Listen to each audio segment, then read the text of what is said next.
No doubt the sky is still cloudy here in Cincinnati, Ohio, but they sure do look a lot better than they did last night. As we've got a suspended game to finish up here. Game 2, it's the Cardinals and the Cincinnati Reds from beautiful Great American Ballpark. I'll take a look to last night to see exactly how we got to where we are here this afternoon. As it was Ramon Cabrera. What a time for your first big league home run in the second inning. That put the Cincinnati Reds on top. And then another unlikely source for a home run. Greg Garcia, his second of the year. They have both gone out to center field. Garcia ends up tying it up for the Cardinals. And then we move on to the 8th. Hoover on the mound for the Reds, facing Johnny Peralta. And a pretty innocent-looking pop-up. Eugenio Suarez looking through the raindrops. Can't put the squeeze on it. And then the tarp came out. They've had a lot of rain delays over 24 hours here in Cincinnati, and it continued last night. The game finally suspended. Glad to have you with us here from Cincinnati, Ohio. Aaron Goldsmith alongside Tom Verducci. And Tom, when you take a look at the St. Louis Cardinals, this is a team that for a long time has been the best in baseball this season. We've basically, with Sharpie pen, marked them in as winning the Central, but they've lost 6 of their last 8. They're trying to get things back on the right track. Man, have things changed in 1 week. They've gone from a team in cruise control to gripping that steering wheel with sweaty palms at 10 and 2 o'clock. 6.5 game lead only a week ago, and now down to 4. And with the worst case scenario today, possibly staring at 2.5 game lead. So there's a lot of urgency in the Cardinals season. And right now we resume in a tie game. But if the Reds can hold the tie in the top of the 8th, they have the advantage. They're the home team. They get to bat last. And in a tie game, they get to go to their closer in the top of the 9th, Aroldis Chapman. We'll have about a 30-minute break between games. But first, we have to finish up game 1, as we'll pick it up shortly here. Top of the 8th with a runner at first base. All tied up. Cardinals and the Reds, and it's coming up.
Still hanging low here in Cincinnati. That has seemed to be a theme this season here for the Reds at home.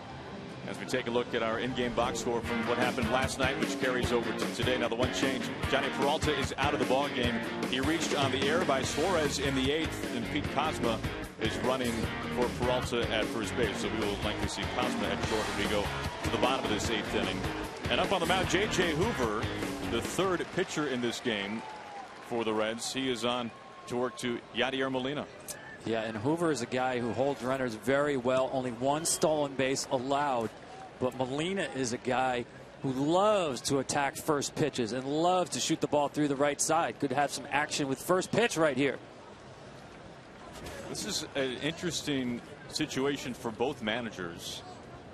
As you can see, Cosma running at first, and right away it looked that way. As both managers, Tom, they've got a night to sleep about on exactly what they want to do today. And this game, as we've talked about, very big for St. Louis. Yeah, I joked with Mike Matheny. It's almost like in travel baseball, those California tiebreaker games. You start an inning with runners on base. Had a lot of time to think about this scenario. Showing bunt and a strike. Yeah, he was taken all the way right there. Just maybe have the infielders give up a little bit of range by defending a bunt, but Yadi only one sacrifice bunt all year. This is a swing situation.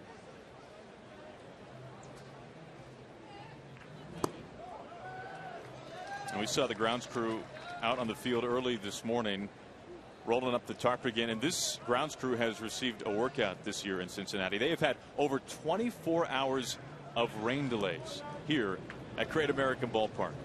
They may need some Tommy John surgeries. Forget the young pitchers. Keeping them close right here. This is a good action pitch for Molina and Matheny here. Again, we talked about Yadi's ability to hit the ball the other way on the ground. Nice count here. The guy who throws strikes in Hoover to start a runner on a hit and run. There he goes. Down to second. Phillips covering. And Cosma out. Palms up. There's out number one. Yeah, that's a nice recovery by Phillips. Not a great throw. The catch and tag to reach behind him on Cosma here. The pick and the ability to get the glove down. You catch a short hop like that, normally it's going to pick the glove up away from the ground. Watch how quickly he gets it back down. Just really nothing Yadi could do with that pitch from Hoover. It was bad enough to get a good result. See the little bit of delay. They want to see the replay, but Phillips got his man. And Yadi congratulating catcher on the throw right there, Cabrera. And that really changes things here for the Cardinals.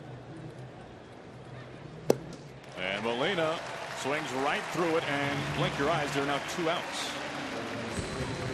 You're absolutely right, Aaron. That run scoring chance really evaporated with 2 pitches, both out of the strike zone. One for the throw him out and one for the strikeout. That brings in Brandon Moss. Still a relatively new face here in St. Louis for the Cardinals. Moss beginning the year with the Indians, hip problems, basically all of spring training.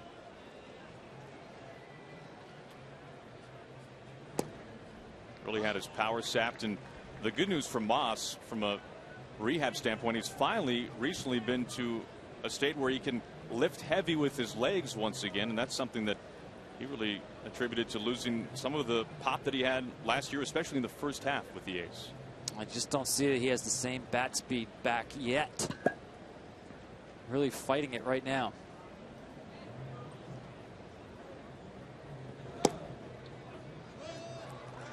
Moss ahead in the count as they put the shift on for him.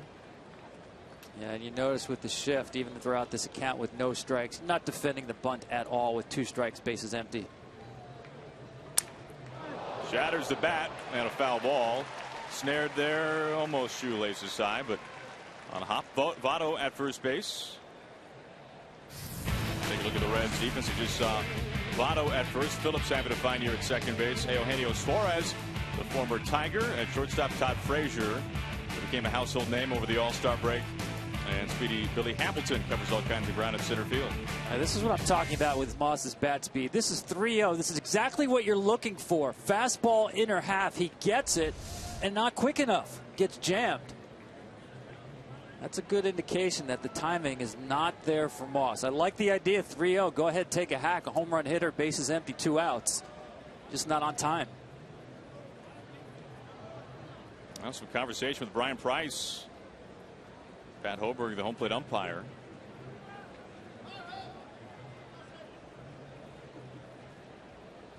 Umpiring crews keeping their same locations, of course, as they had last night when this game was suspended. Full count on Moss, trying to snap an 0 for 19 skid.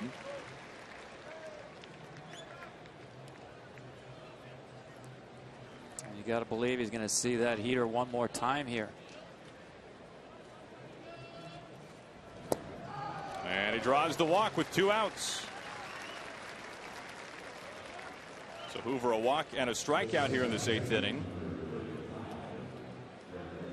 That'll bring in Garcia.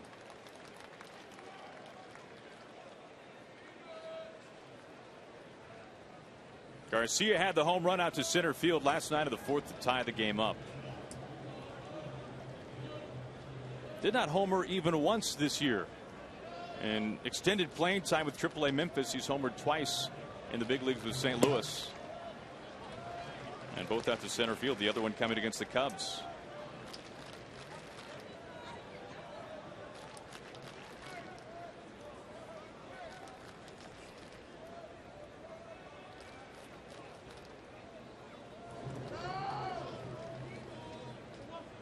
Garcia swinging a pretty hot bat right now. 6 hits his last 11 at bats. Not so sure I would be holding Brandon Moss on at first base right here. I'd probably play behind him on the hip pocket with the left-handed hitter up. Moss not going anywhere. I'm defending turf.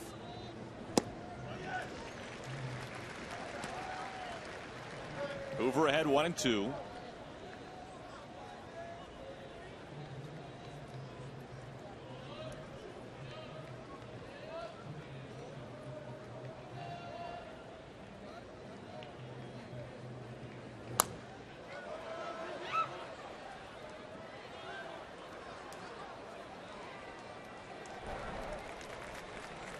Broxton beginning to warm up in the bullpen for the Cardinals. Last night, John Lackey, a fantastic start. 2 runs, 7 innings, 10 punch-outs.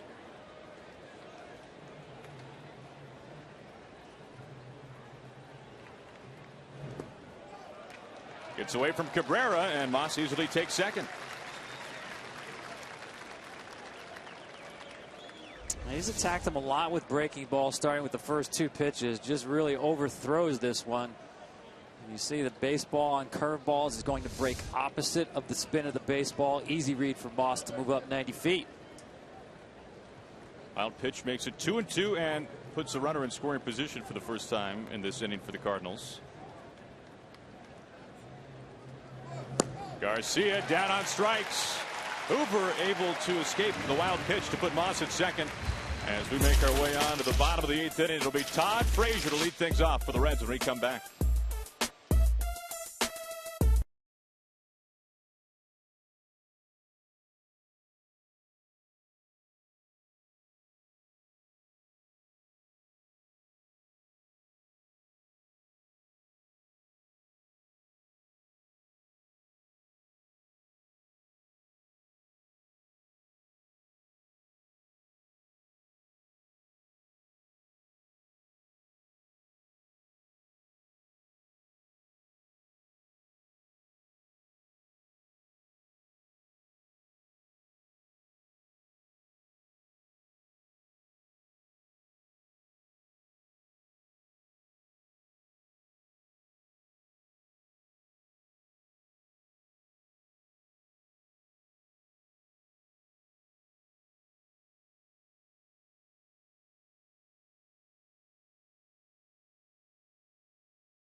as we move into the bottom of the 8th inning, finishing up the suspended game from last night. Cardinals and Reds all tied up 2 apiece. So Broxton taking over for John Lackey, who pitched very well last night.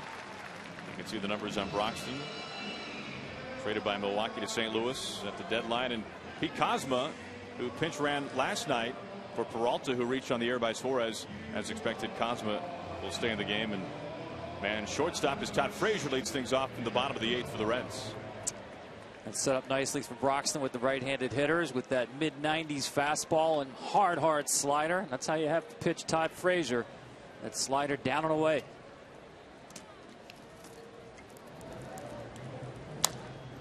And right to the new man, if you can call him that, from last night. Kozma, a strong throw.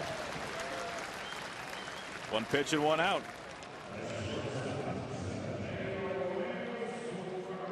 Base is empty for Suarez.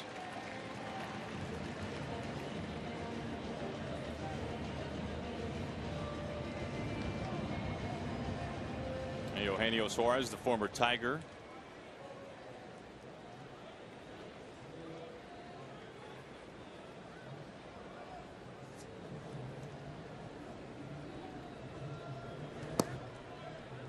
Broxton, a guy that really has been moved around a lot in recent years. 3rd time in the last 4 years he's been dealt mid-season to a contender.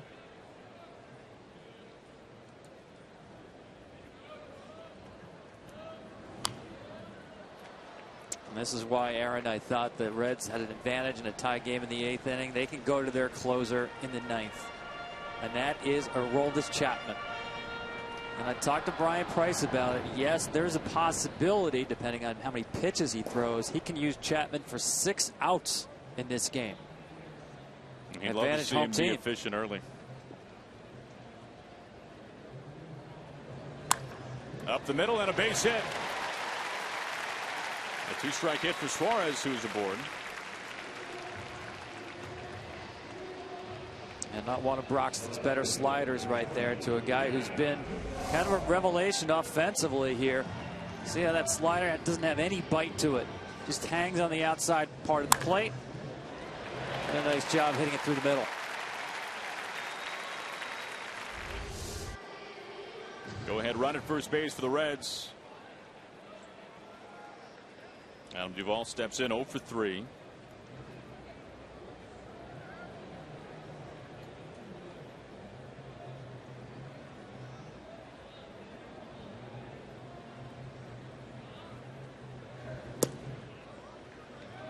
That was a very similar slider as well. Has more of the horizontal movement than the vertical dip to it.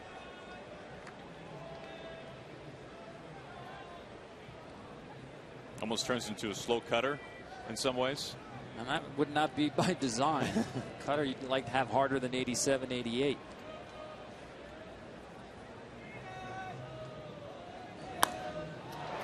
Club high to right center. Hayward at the wall, and it's off the top of the wall and ping pongs into the seats for a home run.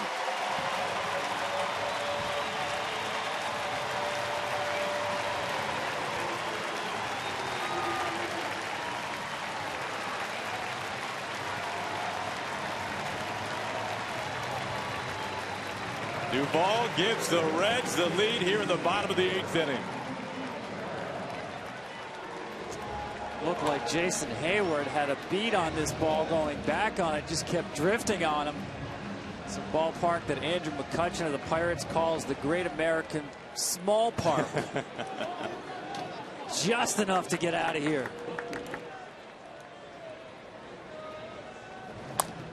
Cabrera in play to Kozma. Both outs his way. And we'll take a look at the home run again. Well, we talked about the slider not having to bite. Duvall eating up the fastball right here from Broxton. Not a bad location. Nice lift on this ball, and you see Hayward's got his back against the wall where he can't really get any vertical jump right here.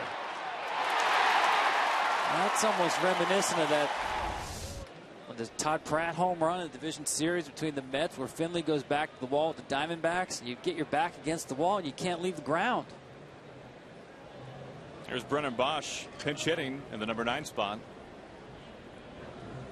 It's really surprising to see from Hayward, such a mainstay in right field. That's one of the things that you learn early for an outfielder, especially when you think about infielders who make the conversion to outfield, playing the wall and not getting too close to the wall. That seems to be one of the first things that is taught. Garcia for out number 3, but damage has been done by the Reds. One big swing by Duvall, and it had just enough. And things setting up nicely for Brian Price. Chapman coming on to work the ninth.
As we make our way to the ninth inning, and the Reds now have a 2-run lead, and here is the closer, Aroldis Chapman, on to work things in the ninth to get the final 3 outs of this one. Well, Aaron, it's not often you can say that there's somebody in baseball who's completely different from everybody else, and that is Aroldis Chapman. Nobody throws the ball like Chapman. I'm talking about velocity. I'm talking about the extension in his delivery, the life on the baseball. There's really no equivalent when this guy has the baseball in his hands.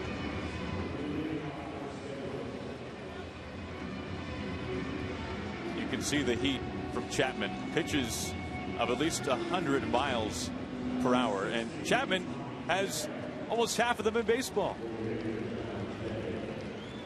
It's amazing. You know, your really only chance against Chapman, and it sounds counterintuitive, is to make him get the ball down, not up. When the ball is belt high and above, you have absolutely no chance, because the ball holds its plane so much. That four-seam fastball spins so fast. But if you can get him to get the ball down, even at 100, 102, you have a shot. Do you? You know, the difficulty is trying to string together multiple hits against Chapman.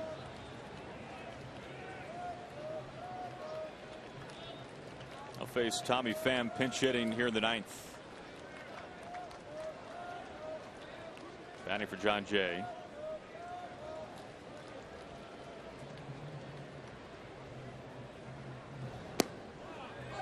You know, Tom, when you talk about the extension that Chapman gets, adding to the fastball at 100, then you start talking about the perceived velocity, which is even more so than what it gets clocked at, wouldn't it be?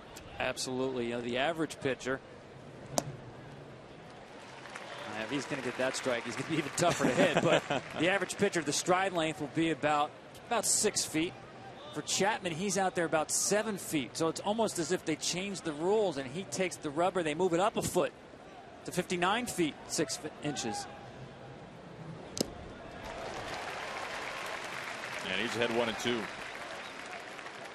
it's not just stride, it's release point as well. He really cuts the distance that the ball's in the air, and more importantly, the amount of time the baseball is in the air, shortening distance and velocity of pitch.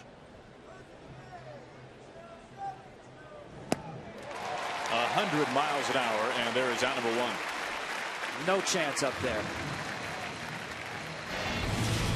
Here's we're talking about Chapman and his extension. You see him almost out there to 7 feet. And watch where he's going to let the ball go as well. The extension with the legs, yes, but the extension with the hand getting out in front. That allows him to keep the ball on plane. Those pitches where the hitter's going to say, like that last one, the ball had life, it jumped. Well, it doesn't jump, but it seems that way because it holds plane better than most normal mortal beings. Mark Reynolds off the bench, batting in the pitcher spot. Ties him up at 98 for strike one. That's just, it gets even more unfair. He unintentionally cut that ball at 98. Chapman, an all-star each of the last 4 years.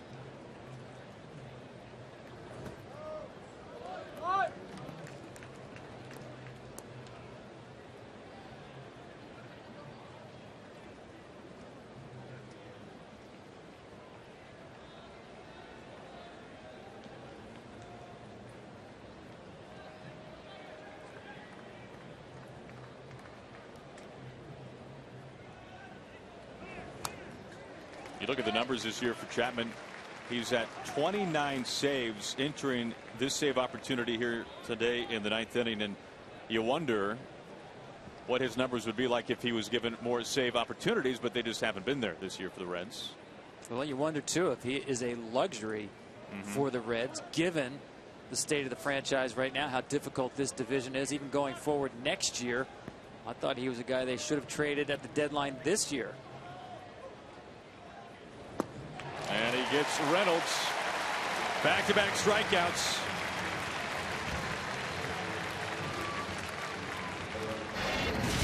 We'll go back to Thursday, game 1 of the series. Phillips inside the box for the Reds. Hayward right out of his glove. Hayward, one of the best in right field. And then just moments ago, this was Duvall, and just off the top of the padding. Has not been an easy series in right field for Hayward, and right is now it is Matt Carpenter, the final hope today for St. Louis. I really think that last home run drifted on Hayward. Looked like he got back in time, but you saw last minute kind of trying to make an adjustment. Ball carried very well opposite field. It's some waving 0-2. You won't see Matt Carpenter take many swings like that. We've seen 2 sliders from Chapman.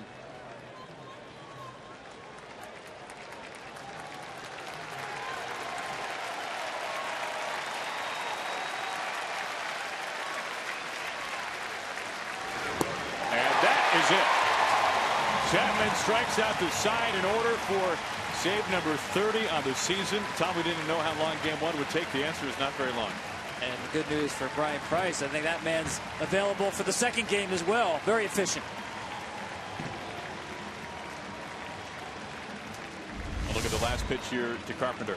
Yeah, after seeing 2 sliders, this one's going to come in at 101. It's going to look about 201.